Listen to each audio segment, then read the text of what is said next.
ফেডাৰেশন আৰু সদৌ অসম বাঙালী যুক্ত ফেডাৰেশন দুটা গোট, দীপক দে গোট, মহানন্দ গোট আৰু বিটিআৰ ফেডাৰেশন আমি একত্ৰিত হৈ আজি ইয়াত আমি 21 জনীয়া এটা কমিটি গঠন কৰিছো। আজি এই কমিটি গঠন কৰাৰ এটাই বৰ উদ্দেশ্য যে আমাৰ জাতীয় সমস্যা বহুত কেইটা আছে, এই জাতীয় সমস্যাৰ হইলে আমি মাত মাতিম। প্ৰথম জাতীয় সমস্যা আমাৰ যেটো ডিভোটাৰ সমস্যা, এই সমস্যাটো এতিয়ালৈকে সমাধান হোৱা নাই। আমাৰ এনআৰসি সমস্যা আছে, আমাৰ আধাৰ কাৰ্ডৰ সমস্যা আছে, আমাৰ মাটিৰ সমস্যা আছে। তাৰ লগতে আমাৰ ওদালগুৰি জিলাত আমাৰ 3টা ওপেন সিট আছে। এই 3টা ওপেন সিটত মাজবাট, টংলা আৰু ভেৰগাঁও, এই 3টা সিটত আমি টাংলা, বিশেষকৈ টাংলা সমষ্টিটো আমাৰ বাঙালী কেন্দ্ৰীয় দিব লাগে। এই এটা আমাৰ বাঙালী কেন্দ্ৰীয় দিব লাগে।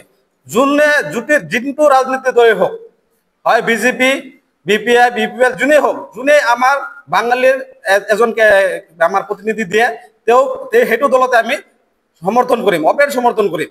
আৰু যদি আমাৰ বাঙালী কেন্দ্ৰীয় যোনটো দলে দিয়ে, আমি সেইটো দলটোকে জিতাই নিয়াৰ দায়িত্ব আমাৰ। আমি কেনেকৈ জিতাই লৈ যাম এইটো আমাৰ পূৰ্ণাংগ দায়িত্ব থাকিব।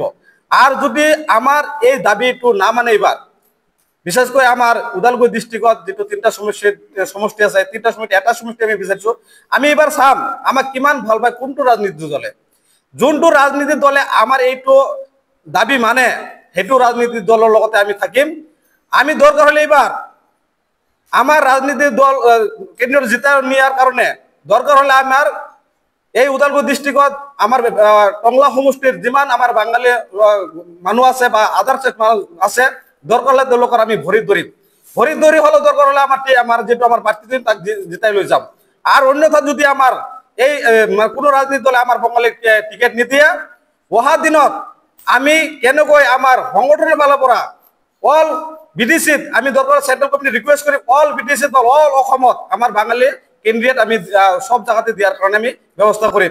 আমি আর বিশ্বাস আছে, আমার ভরসা আছে, আমার এইটো যেটো আজি প্ৰেছ মিট, এই প্ৰেছ মিটৰ মাধ্যমে আমাৰ যিবিলাক দাবী আছে সেই দাবীবিলাক আপোনালোকে মানি ল'ব বুলি আমাৰ বিশ্বাস আছে আৰু আমি ভৰসা কৰিছো আমাৰ এই দাবীবিলাক মানিব। আৰু যদি না মানে অহা দিনত যেটো আমাৰ আন্দোলন, সেই আন্দোলনক কোনেও ধৰি ৰাখিব নোৱাৰে।